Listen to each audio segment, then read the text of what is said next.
భారతదేశంలో ఏం జరుగుతుంది? గత 10-15 సంవత్సరాల నుండి క్రైస్తవులపై విపరీతమైన దాడులు జరగడం, అనేక మంది ప్రాణాలు కోల్పోవడం, అనేకమైన చర్చిలు కూల్చబడడం, ఇవన్నీ చూస్తుంటే ఒక ప్రణాళికబద్ధంగా భారతదేశంలో క్రైస్తవులపై మూకమ్మడి దాడి చేయడానికి ప్రభుత్వం కంకణం కట్టినట్టుగా మనకు కనబడుతుంది. ఎందుకంటే 2023 సంవత్సరం నుండి మణిపూర్‌లో జరుగుతున్న సంఘటనలు, అలాగే అనేకమైన రాష్ట్రాలలో క్రైస్తవులపై జరుగుతున్న సందర్భాలను మనం పరిశీలన చేస్తే, ఆలోచన చేస్తే ఇదో ప్రణాళికబద్ధంగా చేస్తున్న దాడులని అనిపిస్తుంది.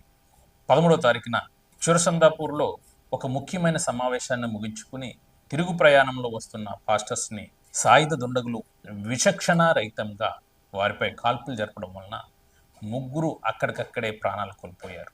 పలువురికి గాయాలయ్యాయి. ఈ దాడితో మరలా మణిపూర్‌లో ఉద్రిక్తత పరిస్థితులు చోటు చేసుకున్నాయి. మణిపూర్ గురించి మనందరం ప్రార్థన చేయవలసిన బాధ్యత మన దేశంలో అనేకమైన చోట్ల జరుగుతున్న దాడుల విషయమై ప్రార్థన చేయవలసిన బాధ్యత మనందరిపై ఉంది. దయచేసి భారతదేశంలో క్రైస్తవుల గురించి ప్రార్థన చేయండి. ఇది దేవుడు మీకు అప్పగించిన బాధ్యత. ఇలాంటి మరిన్ని అప్డేట్స్ కొరకు మా ఛానల్ని సబ్స్క్రైబ్ చేసుకోండి. అనేక మందికి షేర్ చేయండి, లైక్ చేయండి. మరి ముఖ్యంగా ప్రార్థన చేయండి. Thank you.